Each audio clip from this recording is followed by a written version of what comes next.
to where they can see. This is a hybrid meeting. We have individuals who are virtually also, and we have people here who are in-house. Here you go, Mayor. Good evening, everyone. For those of you that don't know me, I'm Mayor Gary Green, and this is my 4th year as the mayor here, and we're going to try to continue to make changes here. So I want to welcome all of y'all to come in to our little gathering, and hope you get informed as much as you can. Take out all the information that you need, and welcome to Menifee. Thank you so much. For the individuals in the audience, I apologize for the lighting level, but we need the lighting level because our facilitator, Dr. Kavanaugh King Sr. will be facilitating from a different location. Dr. King, are you there? Yes, I'm here. Can you hear me? Can you hear me? Hello? I can hear you, Dr. King. I can hear you. All right, can the audience hear me? Yes. Oh, no. Dr. King, can you hear us? Okay, Albert, I can hear you all. It appears that the virtual participants can hear me. It may be possible that those who are in person are not able to hear me. But I think everyone can hear. Can you hear me? We have unexpected technical difficulties. One of the things that of operating in this environment. We're going to try for a second to get him in. We cannot hear you, Doc. We cannot hear you.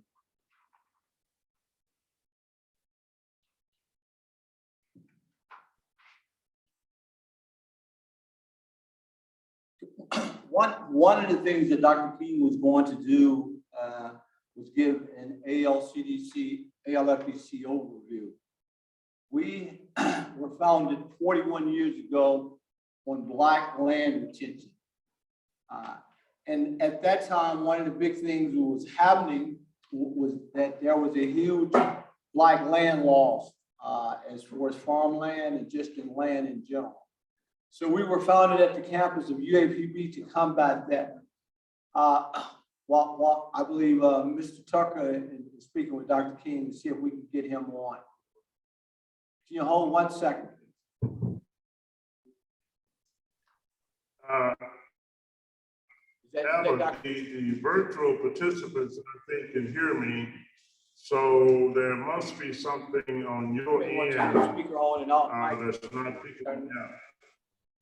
Turn it on and off to see if we're We're going to turn it, Mike, Again, as I was stating, we were founded on the campus of the University of Arkansas at Pine Bluff some 41 years ago.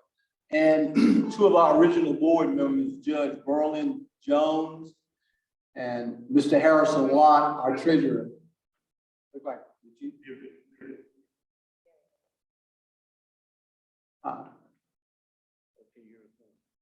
no, I heard. So what now? Can everyone online hear us? Also like to inform everyone that there is an agenda for the online participants in the chat box itself.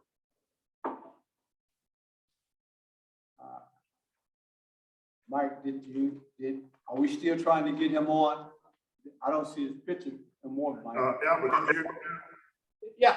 I just heard you say something else. Yeah. Okay. All right, I think we're back on now. Ladies and gentlemen, those who are both in the audience with Albert and with Michael, our technical person, and those of you who are virtual, and particularly to the mayor of Menifee, Mayor Green. I know this is not our first visitation, and it's not your first involvement with us as an organization. Understanding how you have and continue to always be a part of the outreach and trying to make sure that your local area is receiving the benefit of information and resources that's available. So I really appreciate your partnering with us and allowing us to be a part of your initiative and what your efforts are in the Menifee area.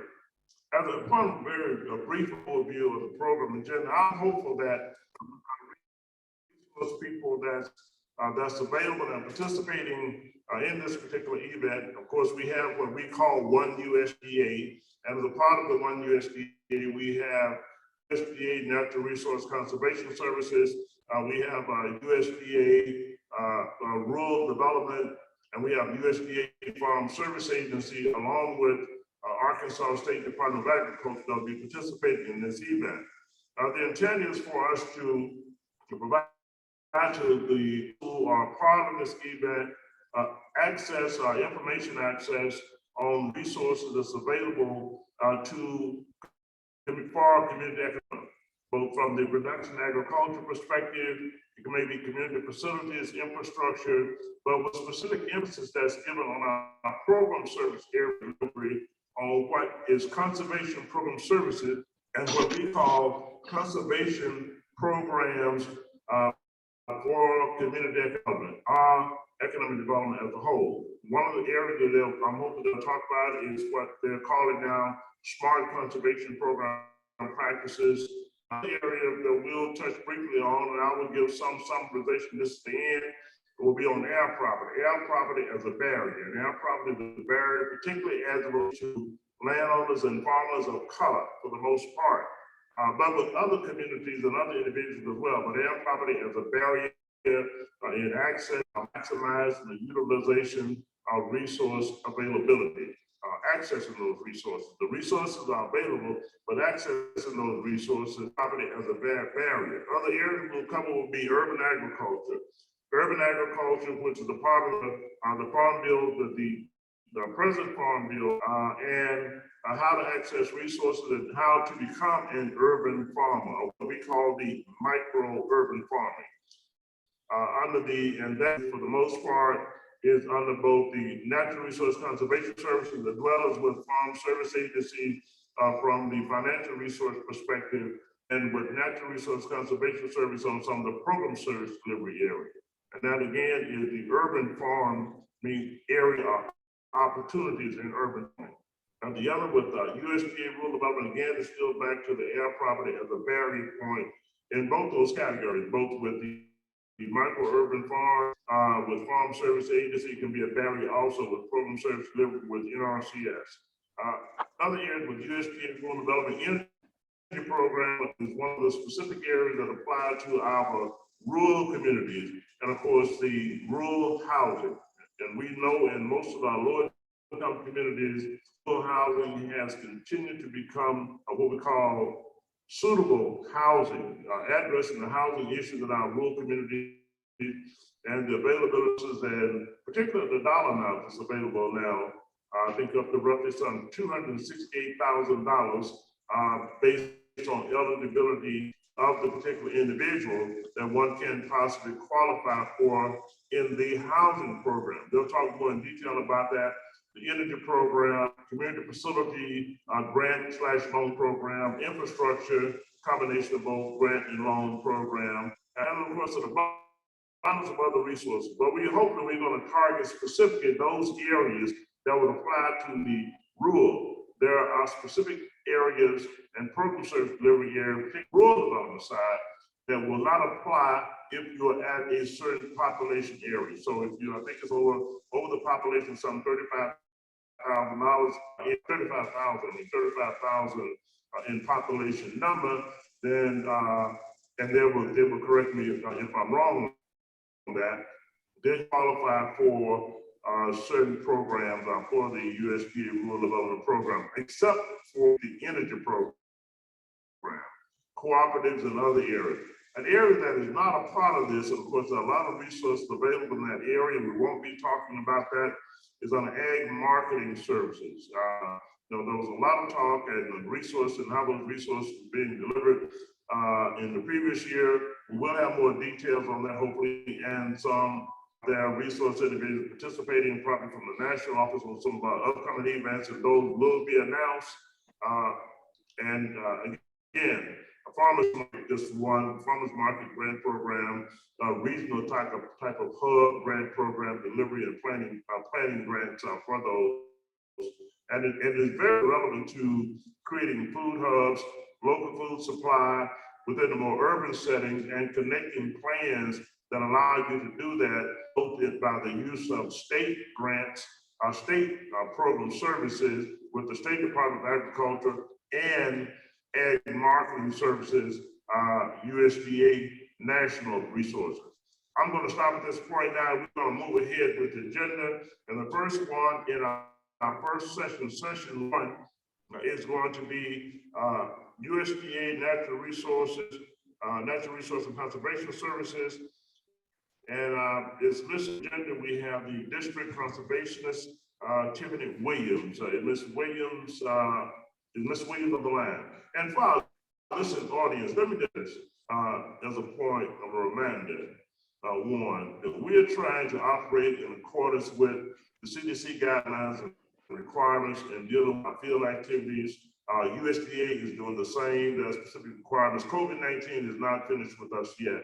And I don't think the USDA has really been going to a lot of in-person meetings, and we understand that. And I hope you all will bear with us. Normally, we will have more people in person with audience as we present these outreach meetings. So we try to limit that normally now to 2 people, our tech person and one presenter. And other resource individuals are available online. And all of your questions and answers, you can either put them into the chat box. If not into the chat box, if you would just hit where I have raise your hand, and you raise your hand, they will recognize your hand being raised, and you can ask your questions and unmute your mic and ask the question to the resource provider or direct it back to me, and we will try to respond according to any question you may have. I'm going to turn it over to that Resource Conservation Service at this point. Ms. Williams, are you on? And can y'all see and hear me? Yes, we can hear you. Okay, good. I'm Tiffany Williams, and I'm the District Conservationist at the Morrilton office, and that's for all of Conway County for USDA, NRCS. And thank y'all for inviting me to participate in this with y'all. I'm happy to be here and share some stuff with y'all. I have a slideshow I'd like to share, so I'm going to try to share my screen with you, and we'll go through this slideshow. One of the things I want to talk to y'all about today is one of the programs that we have, if it's going to let me. Let's see here. Can y'all see the PowerPoint? Did it come up? Is it showing the PowerPoint? Yes, we can see it. Okay, good. Okay. So EQIP is one of the opportunities that we have to assist farmers in our county, and it's a really great program. It's a cost share program, and we're going to go through this slideshow, which is going to kind of explain what it is and how to participate in this. So what is EQIP? EQIP provides financial assistance to treat resource concerns through conservation practices. And we're going to talk more about what each of those are later on. So to apply for USDA programs, it is the government, so there are some things that you have to do, some paperwork, some red tape. It's not difficult, and we're happy to help you. But one of the things that you have to do is make sure that all of your deeds are up to date with FSA. So if you have bought or sold land, then your records need to be updated with FSA. We are not connected to the courthouse. So even if your records are up to date at the courthouse, that doesn't automatically register with our office. You have to update those records with us too. Another criteria is that you have to update your eligibility with FSA, and this has to be done after October 1 every year. So every year you have to reach out to FSA and make sure that you've completed the required eligibility forms in order to compete for funding. And if you don't do that, then it marks you ineligible and it doesn't allow you to compete for those funds. Well, I have a lot of participants that sign up lease land, and that's fine. We just need to make sure the issue that we have a lot of times is that the lease that you feel like you have, either verbally or on paper, let's just say it's with, say, Mrs. Smith, that's who you've been dealing with. Well, in truth, the land on paper is owned by Mr. Smith, who died 3 years ago, but Miss Smith has never either A, never updated with a courthouse, or B, it's in probate and it's not gone through yet. If that land is not updated with FSA, then you can't take a lease from Mrs. Smith because she doesn't technically own it. Does that make sense? You got to make sure that whoever's on record with FSA is correct. And so sometimes dealing with lease land, that gets confusing. The other thing is if you're signing up land that's owned by an entity, you have to provide that entity paperwork to prove who that entity is, who all those individuals are. And then each one of those individuals has to go through the eligibility process as well. Okay, so program particulars. So when we talk about the cost share for different practices, and again, we're going to talk about a little bit more about that in a minute, but this program is not designed to pay for the entire implementation of the conservation practices that's being implemented. And so we always recommend that participants get bids on a project, which will help them determine how much money they'll be out of pocket. And therefore, I'm sorry?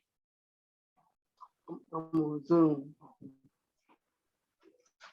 Okay, so we always recommend that you get bids on a project. That way, you'll know how much money you're going to be how much money that you may be out of pocket. The participants responsible for all the cost in implementing the practice. After the conservation practice has been implemented, NRCS goes out there and makes sure that it meets standards and specs. And if it does, then contract payment will be made.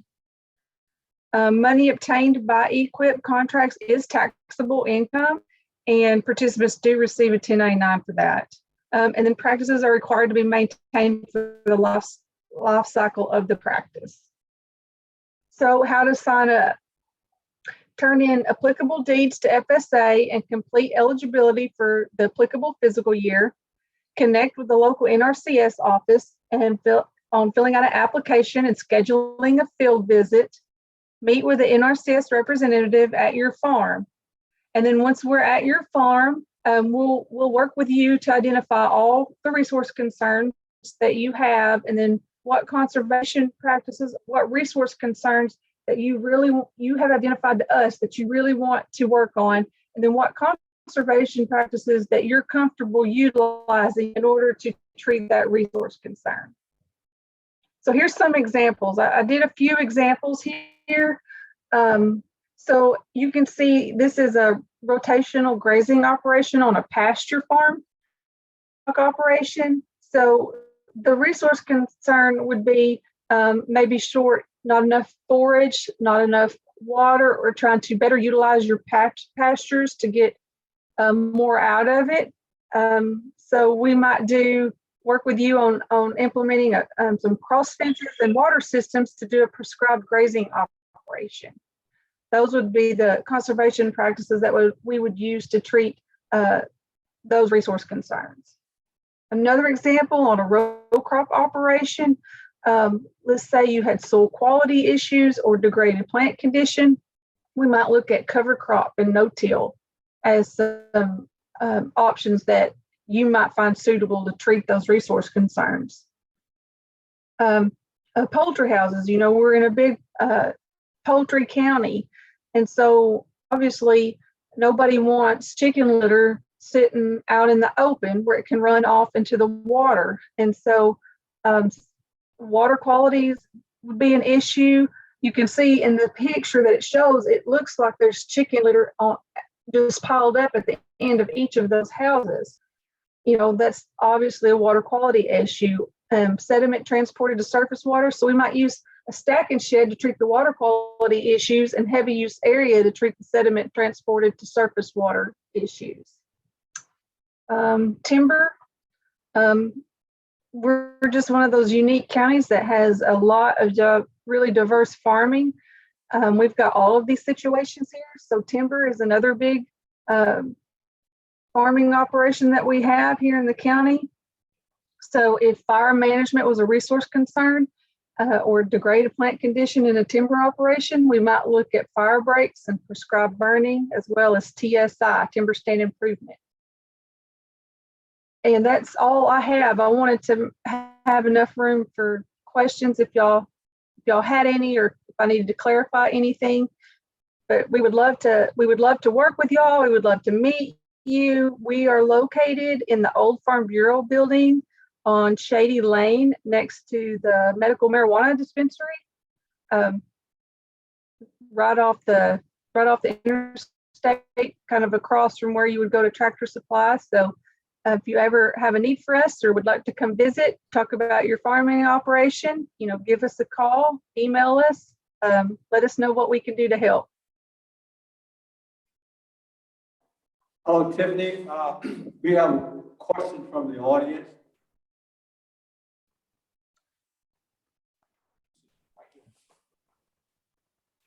Albert, can you hear me?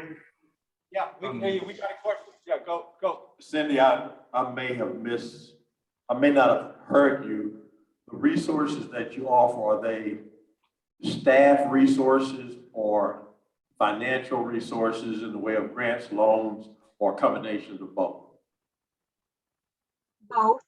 So what we do is we come out to your farm and we look at what you have, what kind of operation you have, and we ask you some questions like, what are your goals? What are you trying to do? Are you wanting to grow your operation? Are you wanting to become more sustainable? What are you needing? And it may be that you have 30 acres of pasture and you may have too many cows. You have maybe you have 20 cows. And so we might start working towards setting that up on a rotational grazing system so that 30 acres could actually hold that number of cattle. And so we would look at financially assisting you with things like cross fence and a water system, and showing you how you would go about doing the rotationally grazed system. And then you would get paid for those things. You wouldn't get paid for the entirety of it, but you would get paid a portion of like a set amount for the fence. Like, I don't remember what it is off the top of my head, but say it's like $1.32 a foot. You would get paid so much a foot for the fence. And then you would get paid so much per trough that you put in, or so much pipeline that you put in. So it's a financial matching arrangement. Is that the short version of what you're talking about? kind of, we pay a flat rate. We'll pay so much per unit per practice, and that's it. And the rest of it's on you. Okay, very good. Thank you. Thank you. Mm-hmm. All right, in the, Let me add to that, Tiffany. The part about the two things that NRCS regarding the conservation program services. And one, that you need to deal with the eligibility determination, and that you need to do annually. And what's that form number that one needs to fill out? Well, there's 3 of them now. And if you're an entity, it might be a little more. But the first thing you would need to do is make sure that you're even in the system. And so that you have records established in FSA's database. So they would need your name, your social, your address, and then they would do an AGI form, 941 form, and that's your adjusted gross income. So if you make over, I think it's $900,000 annually, you don't qualify for government programs. And so that's what that form is. And then the other form is going to be your AD 1026, which is your HEL and wetland determination form. So being the government, they want to make sure that they don't violate the Clean Water Act. And so if you're in a low-lying area and you're looking at coming in and doing some sort of drainage issue or something, we don't want to clear up something that's an established wetland. So that's what that's checking on there. The other form is kind of new, and it's a farm operating plan that FSA requires now, even for individuals. Used to, it was just entities. Now individuals as well have to do those forms. So it's 3. It's your farm operating plan. Go ahead, I'm sorry. I want to come back to the one, that last form you gave reference to, which is the farm operating plan. And those are one of the services that Arkansas Land and Farm Development, Arkansas Land and Community Development Corporation is developing the farm operating plan, or farm business plan, as we call it. And the question that the gentleman asked regarding the cost, before I was that, the area you talked about on the cost share and making certain determinations of what is needed as a part of that conservation contract, such as cross fencing, underground piping, it may be if it's dealing with livestock and ranching. But the other area that's online, we also provide cost share under that program for establishing, I guess you say, a good pasture land. Grasses, you all do cost share on that too, right? Yes. There's actually like, I don't, like maybe 60 pages of different items of things that we cost share on. I mean, it's hundreds. It's like, I think 986 line items of different things that we actually cost share on.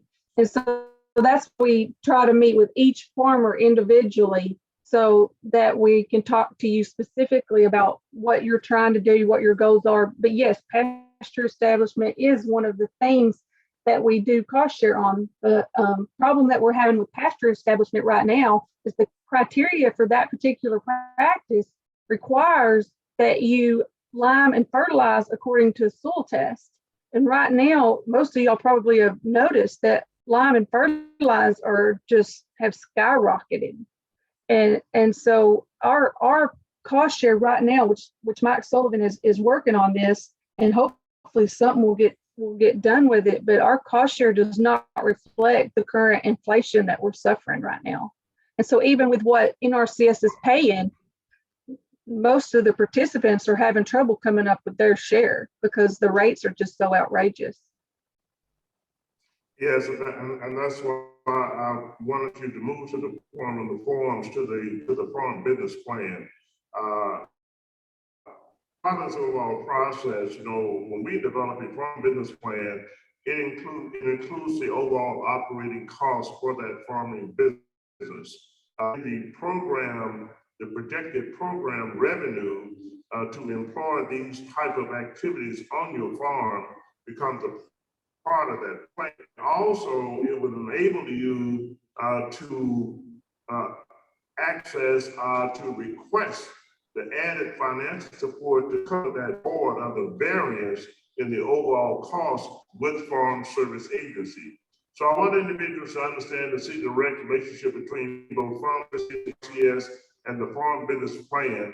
And all of those forms are required as a part of that Farm Business Plan to be completed and filled out, and as the plan form and the number for that as well.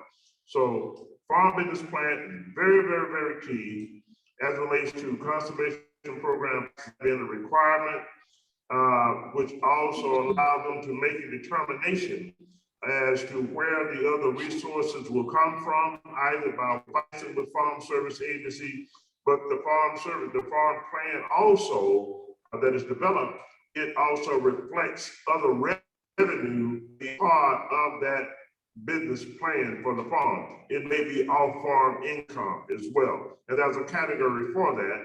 And basically what that means, you have to show the budgeting process of the other revenue that will go cost toward offsetting the other costs that will be involved with the program services that is being requested from the USDA Farm Services. So I'm hopeful everyone can connect the dots, particularly what is very, very key, as you gave reference to the farm business plan. So it's signing up for the program, one, but also understanding what your cost estimates of those contractors that those who serve as vendors for actually implementing the actions that may be a part of the conservation contract. You know, it may be with the irrigation company, those who put in underground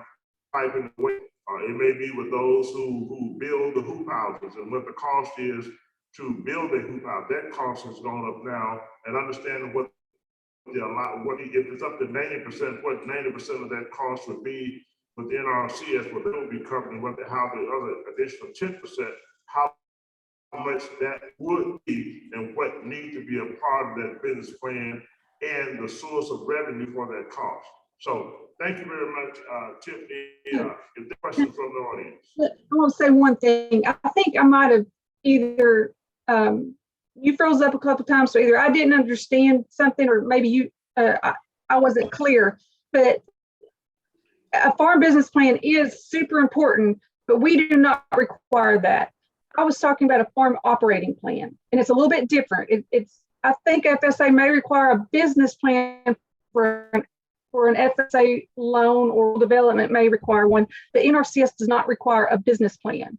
It's called a farm operating plan. Basically, you're just identifying who is making the decisions on that farm, just for eligibility for NRCS. No, I'm saying, you have to look at what I'm looking at what the other costs are. You say you all cover part, but not 100% of what the cost is that may be involved. So what we do is develop those farm business plans. I see. I'm sorry. And FSA, and FSA does call them their farm operating plan, your operating plan. So their operating plans, what the enterprise is going to consist of, what that operating cost is going to entail, and if the operating cost itself does entail a part of certain practices being employed as part of the farming operation, then of course that's budgeted, that is put into the plan as well as the projection on the resources that you utilize to implement those practices as part of that operating plan. So it is an actual operating plan that incorporates the program practices and revenue as a part of that operating plan. So I think we're on the same page, but it's very, very important for, just as you stated earlier, so it's important that those individuals go out and they know what the projected cost is, type of practices that they are going to employ. I agree 100% because that's all very relevant to the farm operating plan. So they do an itemization of what those costs are going to be, and that operating cost that's relevant to a conservation practice will show up the same way in your farm operating plan as it would in your conservation contract. So that's basically, I'm just linking the two together, and the rest of the importance of that from the operating perspective for the farm operator and those individuals. You make excellent point. And, yes. Okay, and we'll come back into that some with Farm Service Agency itself, because not only how that plan itself that is going to be both conservation contract and how that is implemented and the amount of resources available to it, showing it on the operating plan, but also how that particular can become a part of security in accessing the financing, whether it's going to be 100% of the financing to do the full implementation, conservation practices in a time factor that may be needed for the farmer. But then once that revenue comes in from this, then of course that's already assigned back to go back toward the financial obligation that that particular farm operator may have with Farm Service Agency. So it's a farm operating plan, the connectivity of that as a resource, and then the connectivity of that is leveraging and accessing the other gap finance necessary for 100% to implement the carry out the operation. So I think we're on the same page. Absolutely. Yeah, you make excellent points. Okay. All right, thank you very much, Tiffany. Are there any other questions from the audience, either virtually or in person? If not, we want to, I know we operate within a time factor here. We're going to move on to our next session, session 2. And session 2 is going to be with Farm Service Agency, USDA, again, one USDA Farm Service Agency. And we have, for this, I have a TPA online, and we also have the Arkansas Department of Agriculture Division. Do we have a Farm Service Agency on?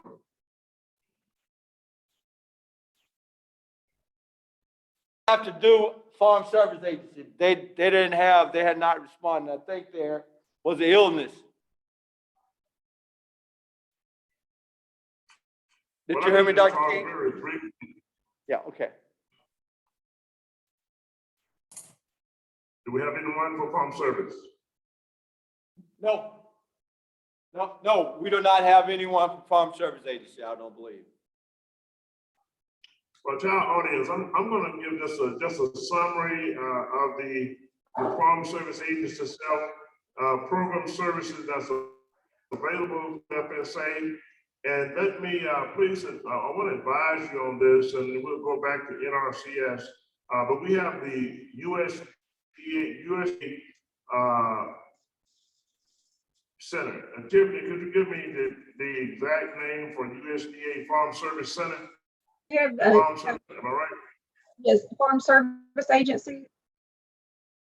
USDA, United States Department of Agriculture, we have the Farm Service Agency in our building, and we have the NRCS, Natural Resources Conservation Service. But Farm Service Agency is next door. Right. Most of these, some cases at the USDA Farm Service Center, you will find both Natural Resource Conservation Services and Farm Service Agency located in the same building. In certain other cases, you'll have both NRCS and USDA Rural Development located in the same building, along with it just sort of depends upon the county, and hopefully the others they will present more on that. With USDA Farm Service Agency, as I was given to with Ms. Williams with NRCS, the farm operating plan. You have to develop a farm operating plan, a business plan with FSA on application to access those resources for loan, and that's for the direct loan. If you want to make a direct loan with Farm Service Agency up to $400,000 for a regular operating loan. This is the operating loan, all the operating expenses, along with chattel expenses and things of that nature, up to $400,000. The other loan that they have with Farm Service Agency is what they call a micro loan. A micro loan is up to $50,000 for a micro loan, operating loan. For a direct micro loan with Farm Service Agency up to $50,000. Now, in most cases, we have found we actually work with individuals who want to become micro-urban farmer. This is back to Natural Resource Conservation Services and what they offer to support micro-urban farming. That QUIP program particularly has been one of what I call the flagship programs with the QUIP program that allows you to put in a hoop house, the irrigation. It may be micro farming, maybe 3 acres, it may be 5 acres. It may be an acre or maybe 2 lots that you a micro-urban farm on. It may be within the city limits of a small town or a metropolitan area. And you will qualify for USDA services both under NRCS and of course, this is new 2018, both on the NRCS program services conservation program, even if the population is over 35,000, 50,000, then you qualify for USDA program services, conservation program, and micro urban farm financing. Micro loan up to 50,000. If you are a regular farming operation, it could be up to $400,000 for an operating loan.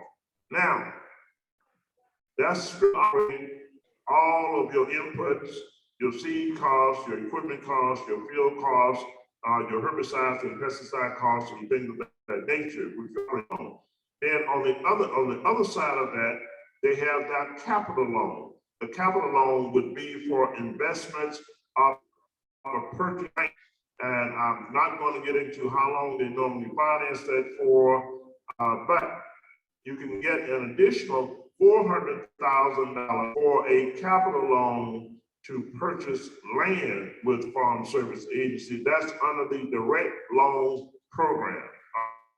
Under the direct, up to $400,000 for capital investment, $400,000 for the operating loan side. Of course, on the capital investment side is that you must have been a farm operator for at least 3 years. That was just have at least 3 years experience in being in the business of running a farming operation to qualify for the capital loan that would allow you to purchase land, not equipment or chattel, but to purchase land. On the regular operating loans, you may be a beginning farmer, or you may be one who has been in the business for a period of time and operating by other means. The other loan that comes into play with Farm Service Agency on the direct side is what they call a disaster loan.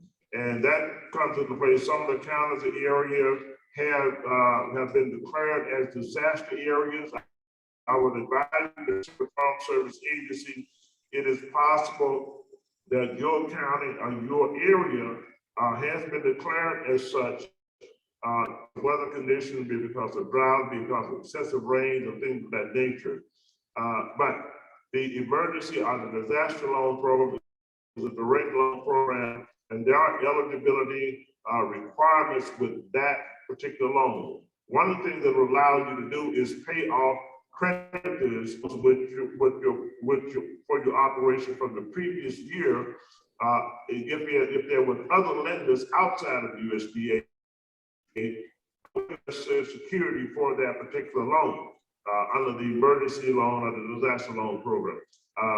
One of the eligibility requirement areas. The other part of that particular loan program in qualifying with both the security sides of it, the eligibility, but also what it will allow you to do, even if you have direct credit with Farm Service Agency and you did not pay out on your loan, that was a regular direct operating loan, and you did not pay out the previous year, and you qualify under the emergency and disaster loan program, to use the emergency operating loan to pay your previous year operating loan current with Farm Service Agency. One may say, why would I do that? I still have a loan with FSA, and it paid my loan last year current, but I still have the same.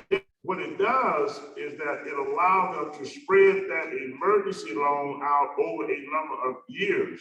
So versus you have where you can pay that full dollar amount at one given time when that loan matured for that operating year. Say, then what you would be allowed to do is to get the emergency loan, pay that loan current for 2021 operating season, and whatever amount of balance that is, let's just use $40,000 or $50,000, then that can be spread over a number of years when you don't have to pay it all. And don't quote me on this if I'm wrong, but you can inquire with Farm Service Agency. I think it can be up to roughly some seven years on that part for the emergency loan. The other area that they have is a loan guarantee program, and I'm going to move on after this. The guarantee loan basically means that you would get your loan from another lender. It may be with a bank, would it be with a credit union, but another preferred certified financial institution, USDA Farm Service Agency. You can apply directly with that agency. They would provide the loan. Service agency would guarantee that loan up to 90%. That provides some added security as far as lending itself is concerned. And that is both for operating loans and for your capital investment loans for land. That's what Farm Service Agency. They also have, now this is on the financing side. While NRCS talked about the conservation program and what from a program service delivery perspective, Farm Service Agency also offers on their program, they have a program side with Farm Service Agency. One of those things they have is what they offer if you're producing alternative crop, if you're a micro-urban farmer, then they offer side insurance on those crops called NAP, those non-insurable type of crops that would not be under the traditional insured risk management program area. So Farm Service Agency on the program side offers risk management security through their insurance program, which is under NAP. The other part that NRCS, that Farm Service Agency have, they do have a conservation program. Their conservation program is CRP, Conservation Reserve Program. And basically what that means, that you can check with Farm Service Agency on this, basically the FSA would allow you to take, you may have certain lands that will qualify, that may not be your highly productive lands, but you still want to look at the benefit of revenue from that, and it may be costing you more to operate on your returns, your net return, versus you're putting it into a conservation reserve program. Now that conservation, I mean, they pay you so much per acre, and I don't know what that dollar amount is, where it is right at this point, but they pay you to put it in what they call the CRP program, the Conservation Reserve Program. You can put it into that program, it pays so much per acre, and of course that does require you to employ certain conservation practices when you put it into the program. So you put it in the conservation program, you employ those practices, and of course, you must adhere to and comply with of the program to the fullest extent. And but what do I mean by that? I mean, you can't put it in the CRP program and you're supposed to have certain grasses planted, to reduce erosion and things of that nature. You don't employ those practices for your seeds and things of that nature. Then when they check those farms and you're out of compliance, and you're going to have to reimburse that money. It's very, very important that you do that. I'm going to give reference back to one of the things that Ms. Williams gave reference to. She showed the 1099 on the program service area. And when I say it is revenue, and we put it as a part of your operating plan for your farm, you will get a 1099 to show that for tax reporting purpose. And that's why it's important for you to have a plan, have a projection of what that revenue is going to be. Same thing under the Conservation Reserve Program. You'll get a 1099 on that. A revenue you'll be receiving from that should be a part of your overall farm operating plan. The amount of land that is going into the Conservation Reserve Program, what's the rate going to be from that, and how that affects your bottom line. That's either your net return, your profit on the overall farming operation. We work with you on that. That's one of the things that we do. I'm going to mention this too, just in general. In order for you to, if you want to provide certain information showing to either FSA or NRCS, your justification as to want to employ certain practices based on the conditions and things of those properties, and they make a determination of how it qualifies. Of course, they can make certain information, looking at the mapping and all that they have in certain lands that fall into those categories. But we do have a drone program. We can come out and do a drone flight on that farming operation, and those areas that would qualify you for are those areas of your farm that you will be looking at employing certain persons, be it with NRCS or on the program side with Farm Service Agency. We can download and send those pictures out to Farm Service Agency and Resource Conservation Service to give them some idea of what the overall plan that you're looking at doing on that farming operation. I'm going to support it again. FSA not being present. That's a quick summary. Farm Service Agency, USDA, one USDA areas of program they do have the disaster program comes upon disaster payments with Farm Service Agency on that side.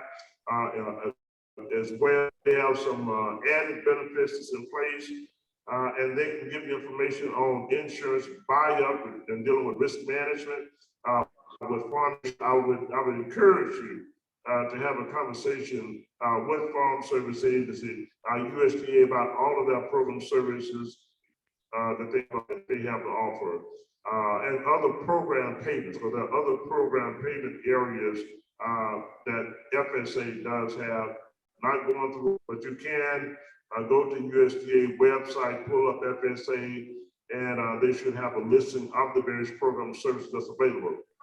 I'm only on the financing side because that does link directly back to NRCS conservation program side, financing, the farming operating plan, and the conservation side, and what we call a risk management, a mitigation of risk with the risk from under NAP, with the NAP program insurance, the NAP insurance for alternative crop practices.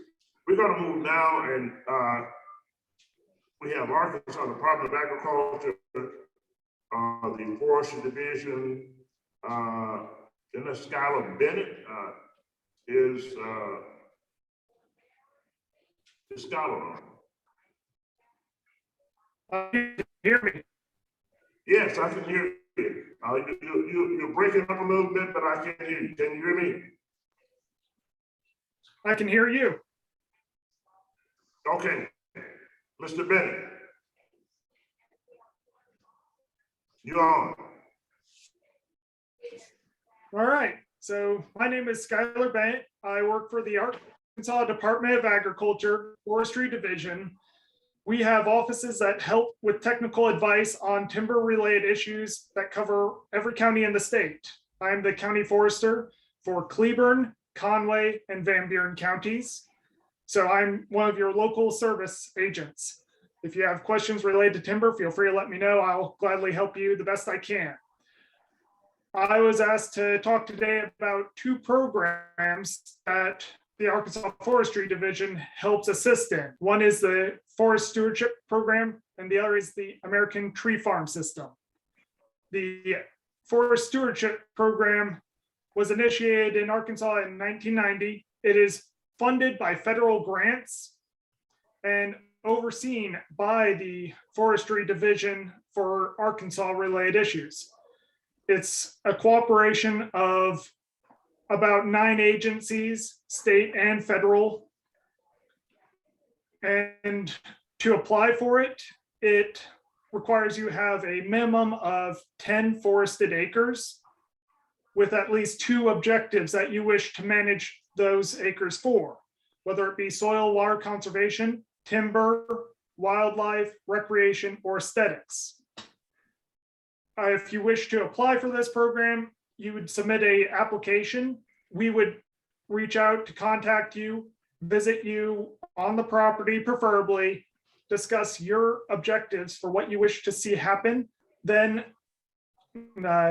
myself or other trained people would then assist in writing a very detailed overview plan for what practices you should implement when. Often these plans last about 10 years long, and these plans would be written at no cost to the landowner.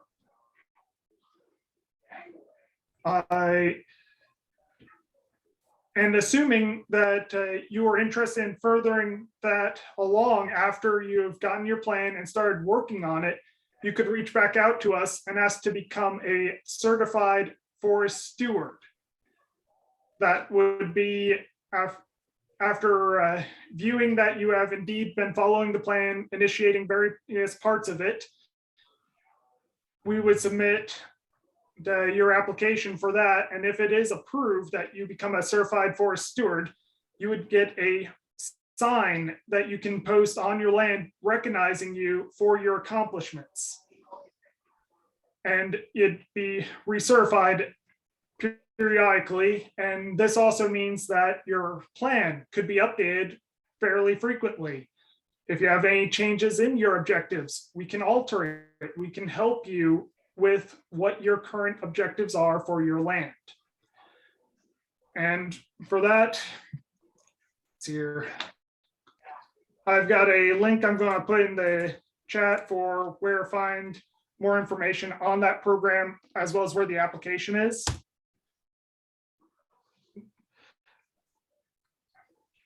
It's here. And I'll move on to the American Tree Farm System, which is another federally maintained system. It's covered in all 50 states and is also recognized internationally as well. This program is overseen by the American Forestry Association, but the Forestry Division, of course, assists with it. And like the Forest Stewardship Plan, it requires minimum of 10 forested acres. But this one is a little more intense on its plan. It also requires more frequent inspections and is a little more strict on its requirements. But the upside is that you're more likely to meet with the professionals more frequently. Yeah, to also assist in your plan. Again, anytime you have change in your main objectives, we can alter the plan. We can help you with whatever your current objectives are. That one would be straight to try and go for certification, and if it is certified, would get a sign recognizing you for your achievements. And you can have both programs at the same time. I've known of many people that get both programs fully initialized to hang both signs if they so desire. I see.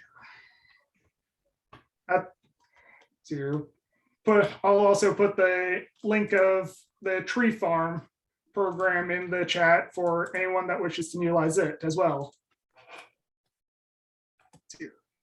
There we go. Let's see here.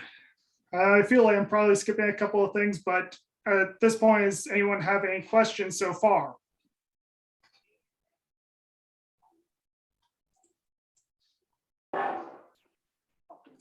Yeah, yes, sir. We have a question. We have a question. Just speak into that. Yeah, right. You just speak right here.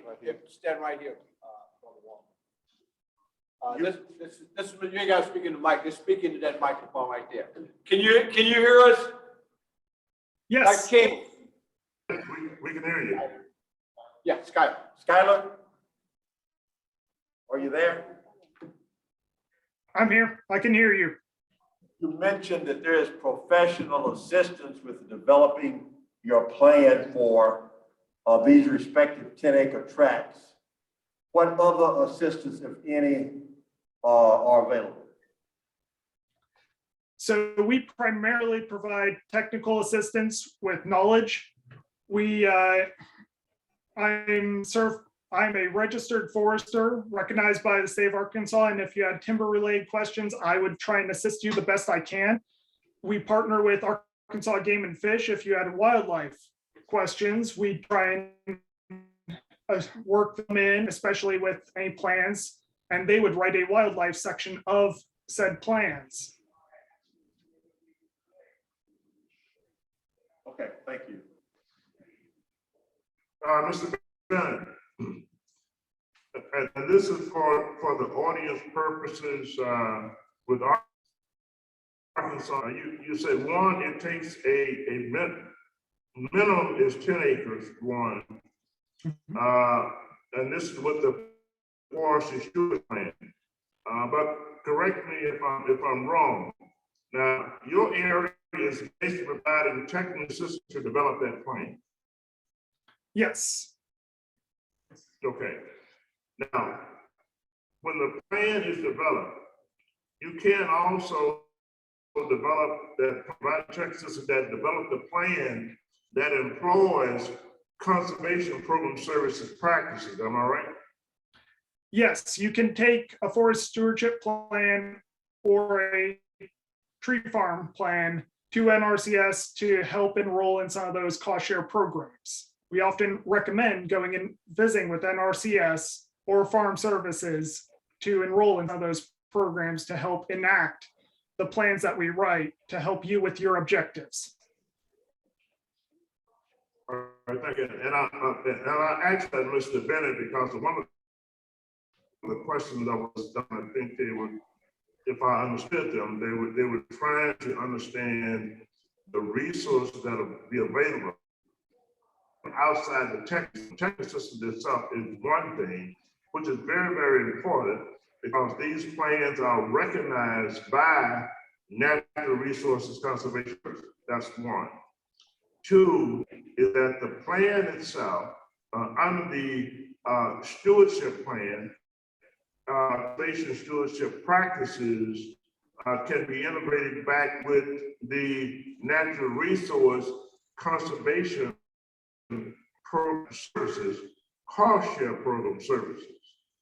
So I think it's very, very important that everyone clearly understands that from the perspective, the technical assistance standpoint, and the importance of those plans, and then integrating those plans and those practices back with conservation program services and the benefit of the cost share that can result from that.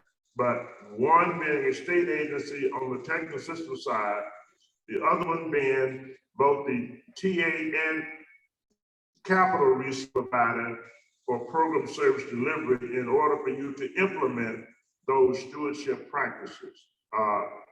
So I just want to make sure the answer, and hope those that are in person and those that are online, that we're getting clear on how these resources integrated back in state resources that can be integrated back in with other federal resources with USDA under the conservation service delivery side.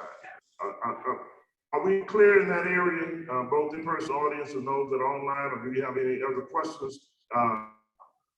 As Mr. Bennett is talking about with the state technical side and developing these plans, and back with Ms. Williams on the NRCS conservation programs.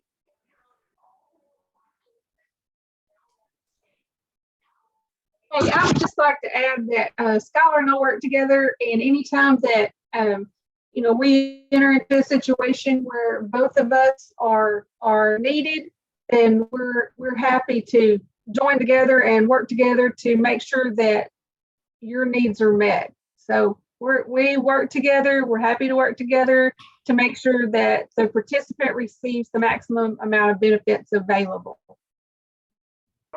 Tiffany, while you're on, I want to make sure that there's not a conflict in this area. Also, minimum acreage on the part of NRCS. It may not be as much so now because we have micro farms, but when you said the forestry stewardship, and of course you have the tree production itself under the forestry side if you're running a tree farm operation. The minimum acreage with state is 10 acres. Are there minimum acreage requirements on the part of yes? And no, there's not. There's not a minimum size. There are program requirements. If you were going to sign up for EQIP for the livestock suite of practices, then some of the requirements would be you have to have perimeter fence and you have to have livestock on site. But there's no minimum requirements. as far as like, I mean, you don't have to have 100 head, you don't have to have 10 head. I mean, there's no requirements there, not size wise.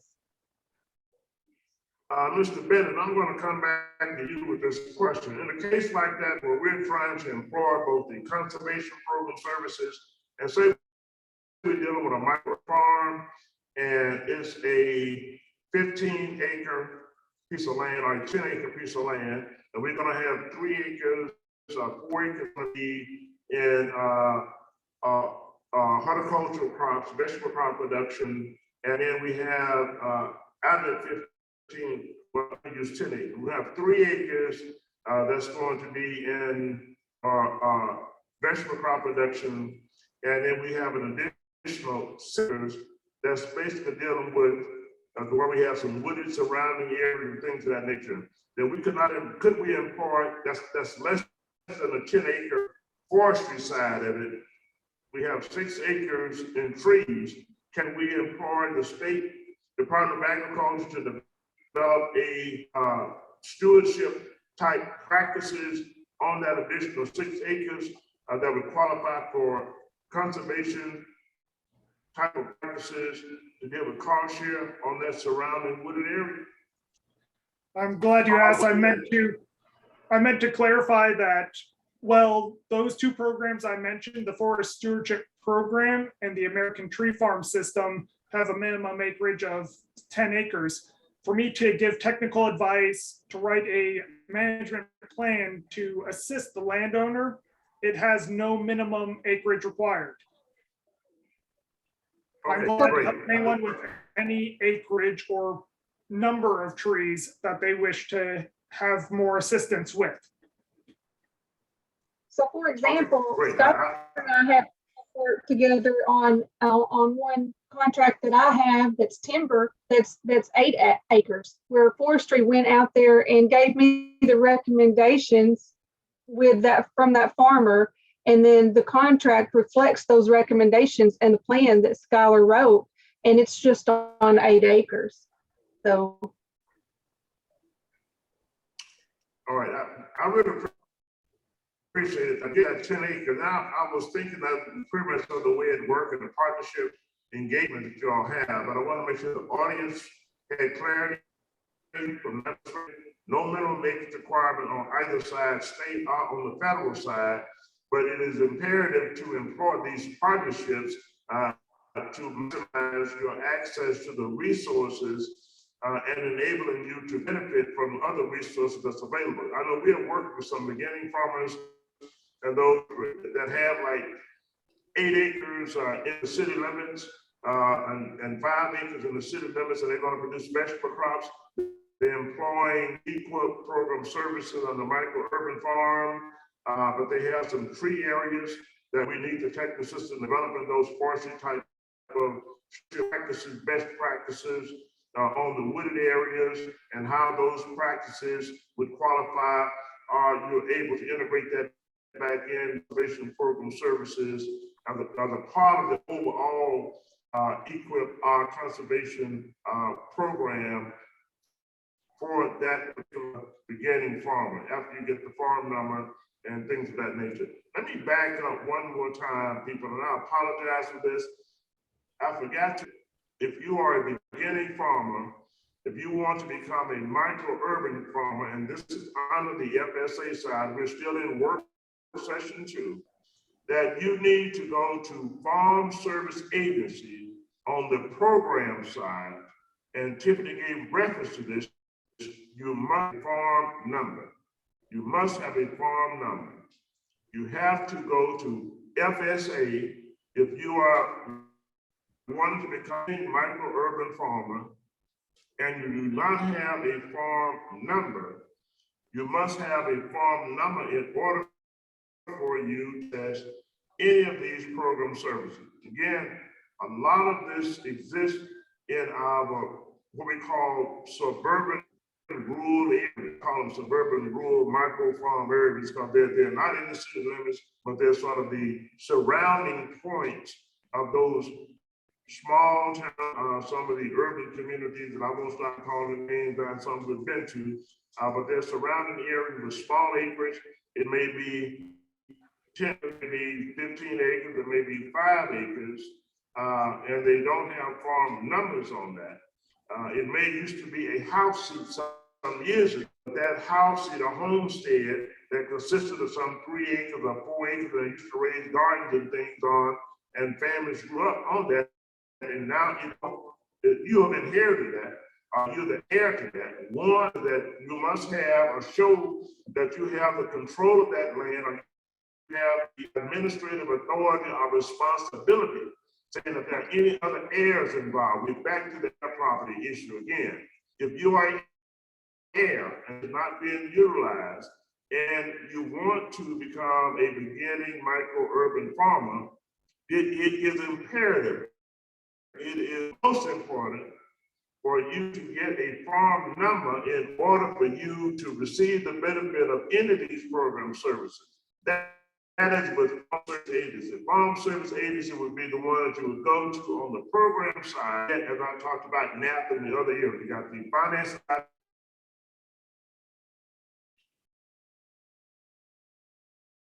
ownership, title ownership,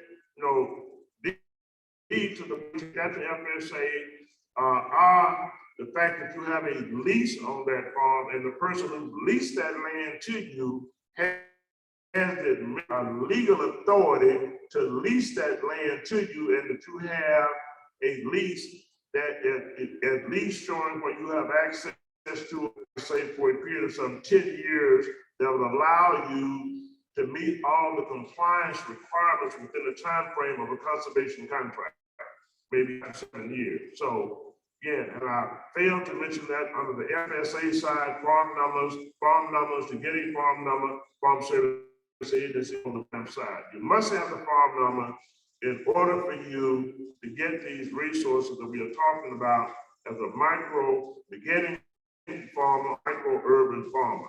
You have to have a farm number for that particular operation. A lot of individuals have been doing what they call truck patching, gardening, big, we used to call them truck patching, when I was growing up. So, but that they've been doing that and raising vegetables and things of that nature. Some master gardeners use these sections of property. Those master gardeners and those who have the experience of producing these horticultural crops can now a legal farmer under USDA, but you must have a farm number and show that you have control, legal control, access to that land, and qualifying you to access these other program services with NRCS, Conservation Program Services, as well as back with Farm Service Agency as well. I failed to mention that, and I'm sure the same thing will probably apply back with the State Department of Agriculture also. Are there any other questions from the audience, those in person or those virtually? Mr. Bennett, I really appreciate your participation. I have one other question for you. And I know you're on the first side, you may not be able to answer this, but I saw where there was an RFP that's out now where states can apply, receive funding or financing block grant program for states that would allow the states to purchases, local purchases of crops from local producers. Go back, are you familiar with that? Sorry, could you repeat that question?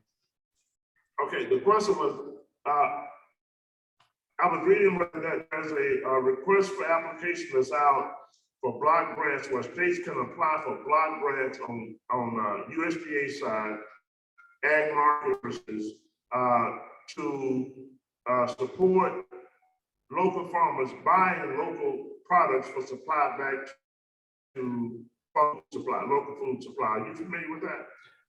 I am unfortunately not familiar with it, so I don't feel comfortable commenting and giving wrong information. Yeah, I understand. I would do the same, Mr. Bennett.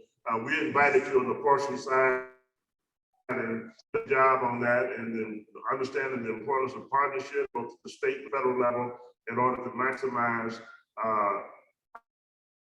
our ability to access resources both on the state side as well as the federal side. Thank you very much. If there are no other questions, we're going to move on into our session 3. We have USDA Rural Development, Mr. Steve Mosher.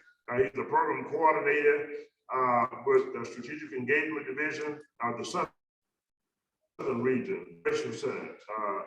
Mosher, are you on? Yes, I am. Dr. King, can you hear me okay? Yes, we can. Yes, we can. Okay, well, thank you so much. I always appreciate Dr. King and the Arkansas Land and Community Development Organization and Albert Jones for asking USDA Rural Development to be part of your outreach programs and your summits that you hold.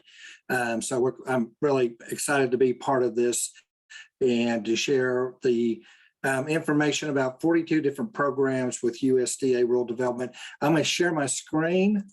If you would let me know when you can see it.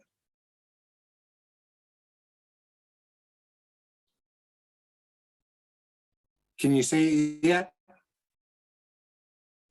Yes, sir. Dr. King?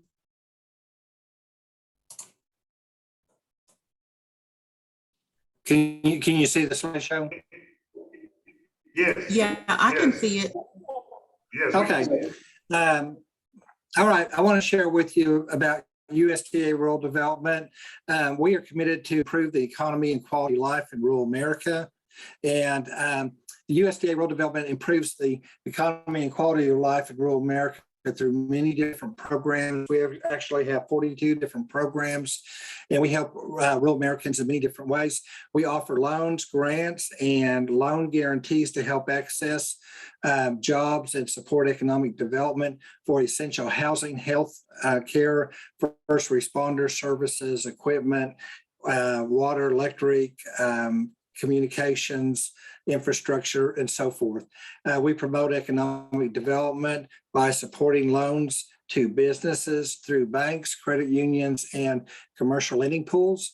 We offer technical assistance and information to help agriculture producers and cooperatives improve the effectiveness of their operation. We also provide technical assistance to communities that want to undertake empowerment programs. We help with rural residents buy or rent safe, affordable housing and make health and safety repairs to their homes. The 3 priorities of USDA Rural Development under the Biden administration is equity, climate, and COVID recovery. Rural development offices, the structure of our offices is that we have a national office, and I'll get to that in just a minute, and we have regional offices, and then we have a state office in Little Rock that serves the state of Arkansas. Under rural development, we have effectively 3 pillars. We have rural business and cooperative services. We have a rural housing services, and we have rural utility services that help with infrastructure. And as Dr. King mentioned earlier, each of our programs have different population limitations, and some of them are loan programs, some are grant programs, some are a combination of loan and grant programs, and some are guarantee programs. We have 4 regions in the nation. We have 47 state offices, 400 area offices, and 1 national office in DC. And if you look at the map, the kind of yellow, I guess you call it kind of mustard color, that's the South. Those are my 12 states that I serve. In addition to those 12 states, I also serve Puerto Rico and the Virgin Islands. Starting out with our housing program, we have various programs under our rural housing program. And as Dr. King mentioned earlier, he was spot on that the population limitation is 35,000 residents. It's the limit of how many people you could have in a municipality to be eligible for that program. You can have actually less people than that and still be eligible, but you cannot have more than 35,000. And there's one other caveat to that is that it has to be rural in nature. And I won't get into that, but it gets kind of complicated. But it has to do with the number of residents per square mile. But in Arkansas, majority of Arkansas is eligible if it's under 35,000 population. We have a 502 single family housing program in which we provide subsidy on the interest rate. All of our housing programs are zero down payment. And the 502 program is a direct program to help families get into home ownership. We have self-help housing programs, and that's where the families actually participate in the construction of the home. They learn workforce skills in reference to construction, and they get a loan through the 502 program to do that. There are a few self-help grantees across the state that assist with that program. And you have to have a self-help grantee in your area in order to be eligible for the self-help program. We also have a guaranteed housing program. If your income is over 70% of the median household income for the area, you may not be eligible for the 502 program, but you are eligible for the guaranteed housing program. And that's where the lender makes the loan and we guarantee it. Again, that's a zero down payment program, and there's no private mortgage insurance required for that. We have two different home repair loan and grant programs. We have a 504 loan and grant program that is available through USDA Rural Development. And the closest office to you is the office in Russellville. And they can go up to $20,000 in total assistance, $7,500 in grant assistance. And then we have a housing preservation grant program, and that's where we work with a nonprofit that administers that program to help do repairs. And you can be in the low income category for the housing preservation grant program. To be eligible for the 504 program, you have to be very low income, and be eligible for a grant, you have to be elderly, over the age of 62, or disabled. We also have multifamily housing complexes we finance throughout the state of Arkansas. And last I knew, there was roughly 700 in the state of Arkansas, and we can provide we can provide rental assistance for that. The difference between 30% of your income and what the rent is for those multifamily housing complexes. Changing programs a little bit, we have a community facility program, and we have it under guarantees, loans, direct loans, and grants. The grant portion of it is going to depend on the median household income of the area to be served. So they're going to vary from community to community and from project to project on the area that project's going to serve. Your local area office can help you determine your grant eligibility for a project that you're interested in under the community facility program. We have Rural Community Development Initiative Grant Program, and we also have Community Technical Assistance and Training Grants. Some things that we've done under the Community Facility Program, we have financed schools like the KIPP School over in Helena. We have financed daycare centers. We have financed fire houses or fire departments, fire trucks, first responders, equipment, things such as that. We have also financed hospitals and health clinics. And also we have financed community centers. And some of these community centers also have served as a tornado shelter. So it serves a dual purpose.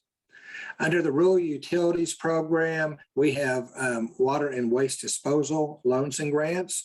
We have water and waste disposal guaranteed loans. We have emergency community water assistance grants. Like if a tornado comes through and wipes out a water tower, then that is a program that would be used to get a new water tower. We have solid waste management grants. We have technical assistance training and training grants. We have distance learning and telemedicine grants. That is a program, actually the NOFA will be coming out probably next month, in the month of April. And that has been really popular during this COVID crisis, as a lot of schools have been needing assistance in virtual learning assistance. We also have community connection grants for broadband. We also have a rural broadband access loan and guarantee program. And we have some telecommunications infrastructure loan and guarantees. And then we also have electric programs. Some of the electric programs are actually being used for broadband. I know Arkansas River Valley Electric is currently installing fiber in their cooperative area under the electric program to expand broadband capabilities. I mentioned the electric program, telecommunications, fiber, and that type of thing for telecommunications. Under the water and waste disposal loans and grants, we improve the infrastructure. We do everything from water lines to sewer facilities, water facilities, anything to support public health and safety or promote economic development. So I mentioned that. On our business programs, we have 17 actual programs under the business program. And I put in the chat some contacts. I put my contact. I put our acting state director, Tim Smith. He is also program director. He wears lots of hats. He's also program director of the business and industry program, and he's acting program director under the rural utilities program. So he has a lot of different things that he can help with. I know I talked to Mayor Green yesterday about Tim and gave him his contact information. Also, the area director to serve your area that serves Menifee, actually replaced me when I went to work for the Innovation Center, is Jamie Scott, and I put his information in the chat also. One other thing I did put in the chat is our matrix that has all of our programs with USDA Rural Development, and there's a link in the chat to that, and you can go to each of those programs and tells you who's the eligible applicant, what the population limit is, and all the criteria in reference to those programs. But back on the rural business programs, we have a B&I, Business and Industry Guaranteed Program, and that is a guarantee program that helps the lender finance small business loans. And it depends on the amount of money that's going to be financed. We can go up to 25 million, and depending on how much money is borrowed, depends on how much guarantee we can do. And we can go anywhere from 90% guarantee down to 60% guarantee. We also have some intermediary relending program, and that's where we make a 1% loan to a nonprofit, and we have several in the state. And then they turn around and make small business loans to small businesses. We have a rural business development grant. We have enterprise and opportunity. Those are two different rural development grants for technical assistance, for feasibility studies and things like that. We also have a value-added grant program, and that's for agriculture producers. And I meant to mention on our rural programs, our rural business programs, the population is 50,000. And for rural utilities, most of those programs are under 10,000. But back on the value-added grant program, that's to help a producer that is producing an agriculture product add additional value to their agriculture product by further processing it. And we provide that on a 50-50 match to assist the farmer in technical assistance, feasibility studies, advertising, packaging, and that type of thing.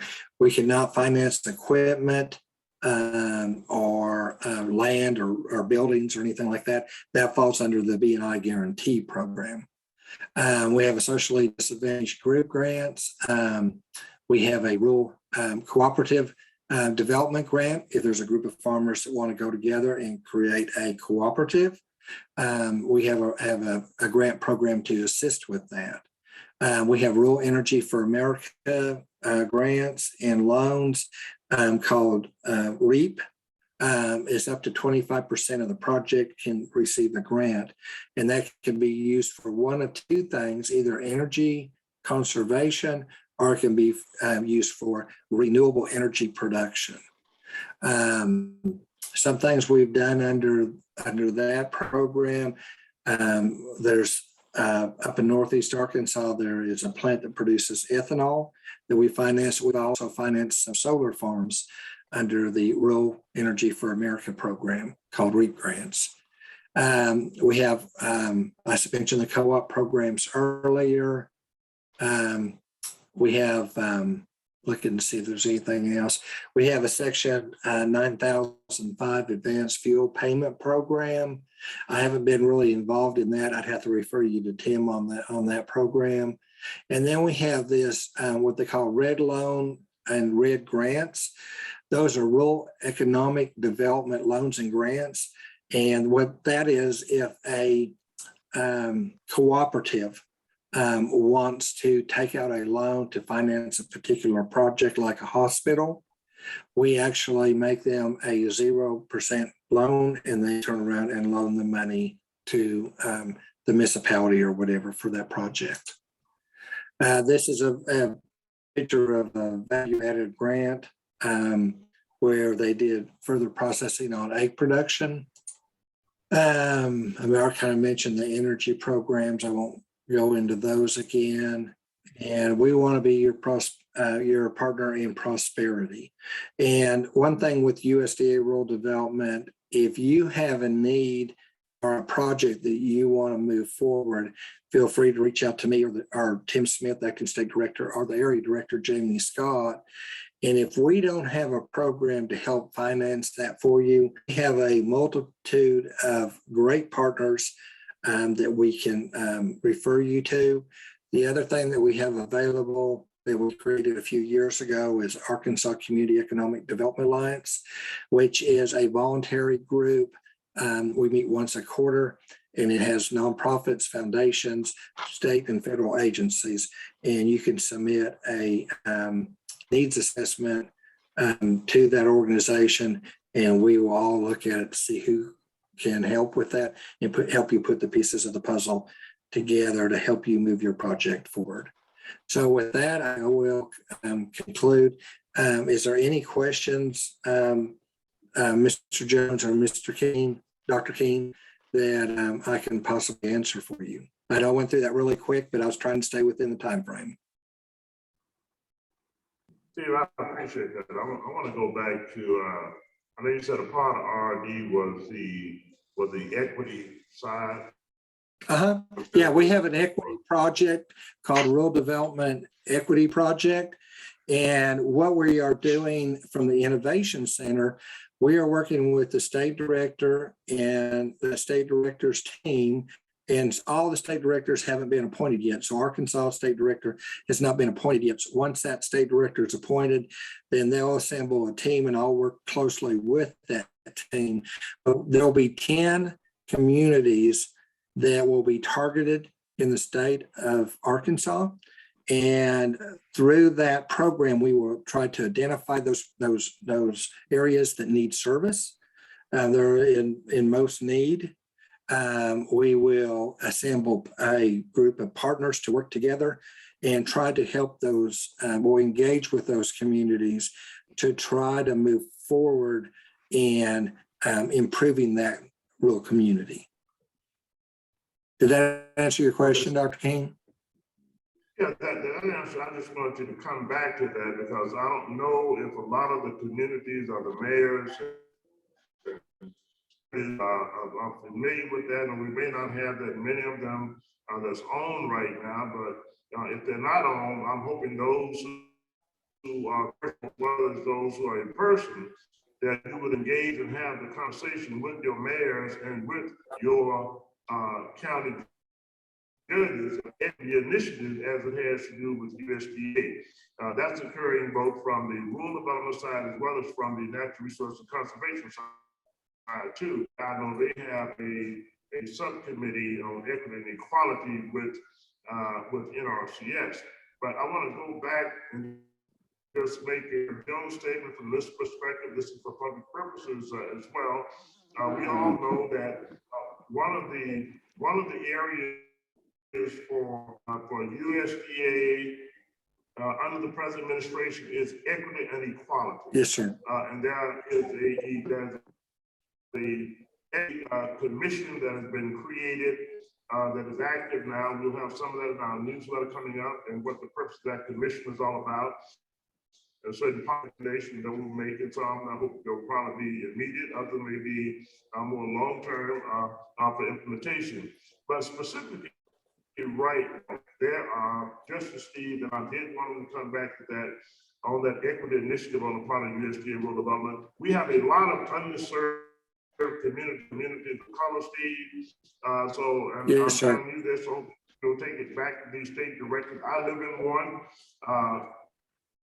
Menifee is also one of those, and where you're talking about a people of color majority population. There are many others, and that have been underserved over the years, underserved, and there's a lack of both the equity side from the investment perspective and the equality aspect of it. That's one. The other point I want to give reference on that, and I'm asking this the question, Steve. We have now, by way of block grant that was a part of the infrastructure initiative, national side, that has to do with technology. And I know you have the technology side with USDA Rural Development Grant and block. Now, are you connecting with, are you working with Connect Arkansas, because that's from the state programs. Now they have Connect Arkansas in dealing with the technology infrastructure and the fiber optic T1 lines are outdated, they're not being serviced anymore. But with the fiber optic technology infrastructure, are you working with them? Because I know in both the rural counties and the small towns, they seem to be working only with the Arkansas side, and they're not getting into the benefit where there's a need of other resources, and where the state can be matched the federal side and get the grant side, federal side, allowing them to do more of a comprehensive job. Since you talk about that equity side, you know, I'm talking back to this. I'll be glad to comment. I'll be glad to comment on that, Dr. King. Well, first of all, you're correct. There is an equity commission, and Dr. Rainey is a member of that. And there's also another lady that is from Arkansas that is part of that commission. I don't know exactly how we're going to engage with the equity commission, but we are interested in engaging with them and working with them. And that may be someone you might want to bring on as a panel member in the future. In reference to the broadband and technical services, we have worked in the past and continue to work through our general field representatives with the State Department and for the broadband to bring both federal and state resources together to expand broadband and distance learning and that type of thing. So our general field representative, which was William Volt, passed away back in September, and we have an acting general field representative. They're getting ready to try to fill that Arkansas position, which we actually share Arkansas and Louisiana together. But right now, a Mr. Wilson out of Kentucky is the acting GFR for the state of Arkansas, and I will put his information in the chat. I'll be happy to do that. But it's through our general field representatives is how they partner with the state. And we recently had a Reconnect grant opportunity for applications. That window has now closed and they're processing those applications. And I cannot tell you at this point how many came out of Arkansas because they're still processing those applications. We have a gentleman up there with the question, Mr. Walker. Mr. Mosher, you mentioned that you have grants, loans, and other funds available for housing. Yes, sir. Centers, daycare centers. Are these loans restricted to nonprofits or are they available to profit-making organizations? The housing program, it can be for an individual that wants to buy a home. It can be for an individual that needs to repair a home they currently own, or it can be for an investor that wants to build, or a nonprofit that wants to build a housing complex for low income or very low income. And I think you asked about community facilities. We've done a tremendous amount of different things under the community facility program. We've done community rooms, community buildings, hospitals, volunteer fire departments, vehicles, emergency vehicles, turnout equipment, you name it, we've done it under the community facility program. They typically have to be a municipality or a nonprofit in order to be eligible for this community facility program.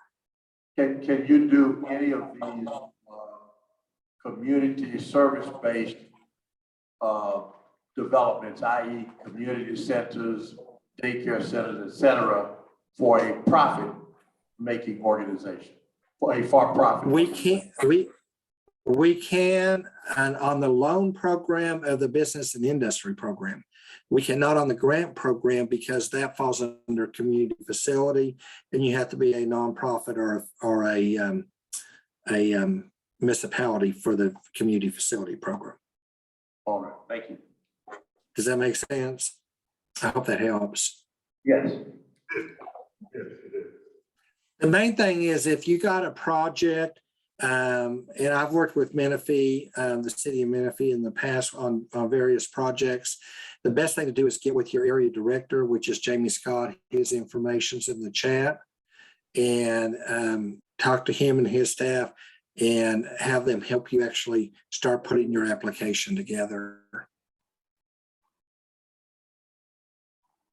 Did you have any other questions, Dr. Keene, or any other from the participants? I think to answer the question for the audience, I just want to emphasize this again from the audience perspective that, be aware of what Samoja gave reference to regarding the equity aspect of it. And when we say equity, from an equity investment, both I was on the technology side, there's a big growing gap right now, Steve. I don't think the dots have been connected on the block levels at the state level and how all the bids went out for them to deal with the fiber optic technology infrastructure, and the federal government side with the grant programs that will allow them to do a lot, because I have not seen where cities have been involved or where USDA have been involved with the cities to try to coordinate with the state initiative on Connect Arkansas from the technology perspective, infrastructure, and particularly in people of color communities, Steve. I just want to make sure that's a part of the record. It's not connecting in the people of color communities, the technology, the USDA Connect, and those dollars under the infrastructure plan and getting access, developing the opportunity for access in the areas. we have the equity initiative going, we all will be selecting these 10 areas or selecting areas that has that people of color make up, low income, disadvantaged, and the regions, where you find it most prominent. I'm going to move on. If there are no other questions at this point, we're going to move on now. In a closing point, briefly on air property. I talked some about it. I wanted to sort of cover air property in all areas. It is something that really impacts people of color the most. African American community in particular, where we have land, both if it's estate, be it housing,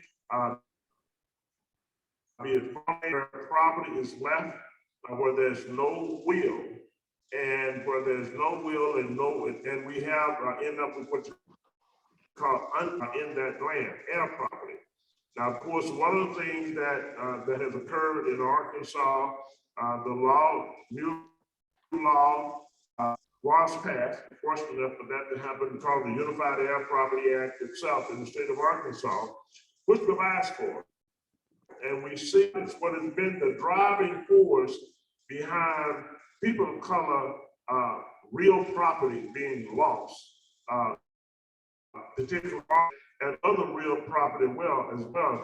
It has affected housing and still affect our communities in a lot of ways. When you find this to occur in the communities and you have property not being maintained and updated, it affects people in that community as well. As far as the marketability of housing and things of that nature. But abandoned property, if you're trying to sell the property, then you don't have clear title ownership of that property, being able to sell it. In a lot of cases, the end results behind that, because of the air property situation, and other factors in play. Individuals say we're not benefiting from it, there's no revenue coming from it, so we're not paying any taxes on it. Then it is a tax sale, and where the individual with interest owners really see the benefit of nothing off of it. In a lot of cases, the property, the dollars go toward paying delinquent property taxes and other fees and all that may be related. So air property itself is a serious fact, there are serious issues, and it is a major barrier. Even if an individual heir has an interest in building a home on a piece of property that was left without and it has not been probated through the courts and no designation of administrative authority, dealing with the title ownership, there's no one. You can't get a loan from USDA rural development to build a house. You can't access resources from service agents. If you wanted to convert that lot, 2 lots into a micro-urban farm, you can't get a farm number. Or if the farm number, you can't get NRCS resources either to deal with conservation practices and plans and other resource techniques. It's a pretty large piece of property, and you need the assistance of forestry services to employ forest practices as part of conservation to clear out some of the trees and make it a better piece of property and a more usable piece of property. It's a serious issue.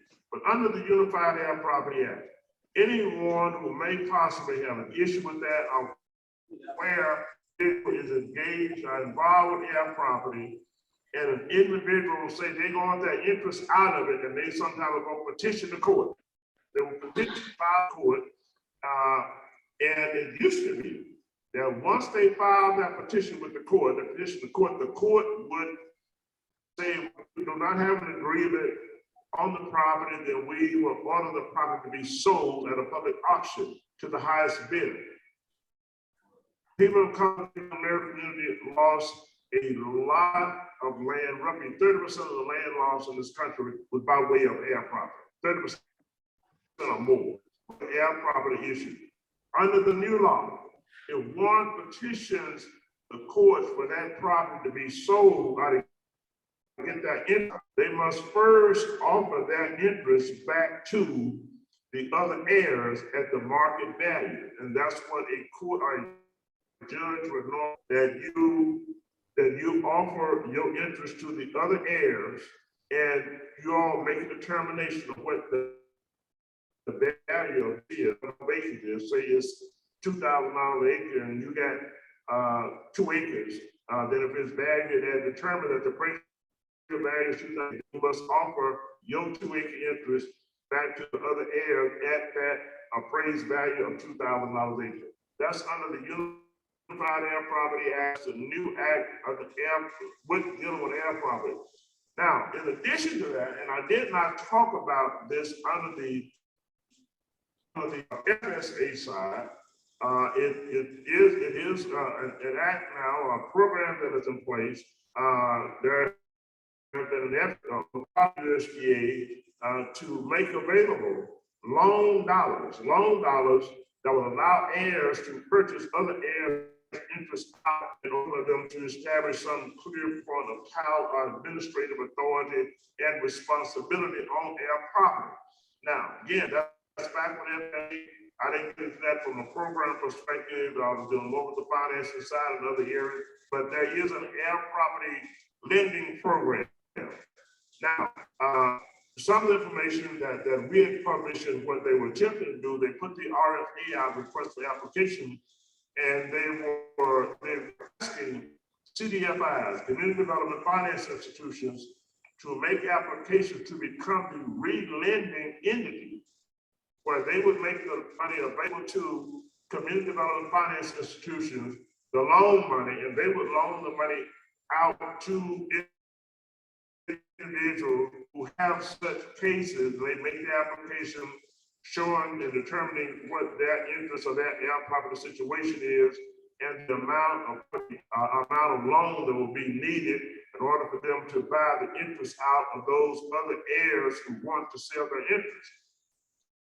One thing about the Unified Air Property Act, if an heir files a petition to courts and the court make that determination, so the determination by ruling, and you have that court order, what they have to do, then you can use that as a part of your support document application to make a request for loan dollars and what the amount of property is that will be the security. You have to offer that as security. What will be the security for that loan? It may only be 10% of what the total value of the land is, but again, you have the security to show, you have the interest that you're going to be buying out, and justification for the amount of loan you will be looking for from the lending institution or the re-lending institution. Allow you then, once you get that flexibility and you're working with the other heirs, to establish then some administrative authority in that process to work better protecting that air property issue. Now, I'm only discussing this as it relates to air property as a barrier and resource officer. But I would encourage you also, and we'll be more than happy to work with you or anyone else that is trying to address this issue. I suggest that you have a discussion with, again, an attorney. We don't recommend lawyers, but I would recommend you have an attorney or someone who has a legal background to deal with, in particular, legal structure that may possibly be in your best interest to establish as a limited liability corporation. A liability corporation may be one of those structures, and that it is established within the basis of that corporate entity, that limited liability corporation, who all the interest holders are, how that limited liability corporation would operate, and the value of each interest holder as far as the corporate entity itself is concerned, and an administrative authority, and how it would operate from bylaws as an entity. Again, attorneys for that, we're not attorneys, so we can advise you. We do understand what the law stuff is.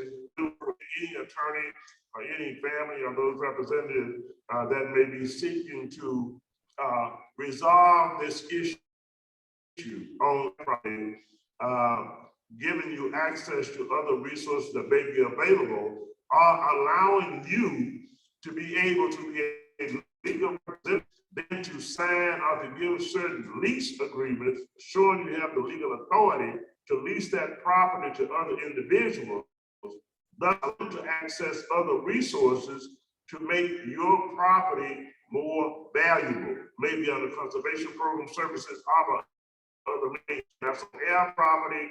Somewhat of a summary from that perspective. It is a major issue. It is a major barrier. There are resources available. There are program financing resources.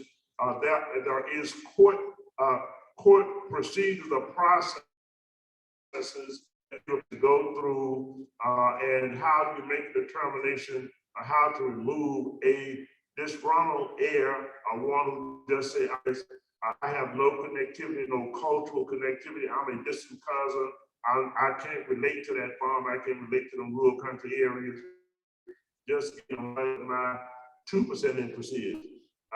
So once they petition that court, the court order based on what the appraisal value that property, I advise individuals to accept the court order when that notice is given to you, make that determination of the appraised value, and join those heirs, in particular ones who may have the majority interest holding. Say one has 50% interest holding, you got 4 others, 10 others to adhere to the court proceedings on that.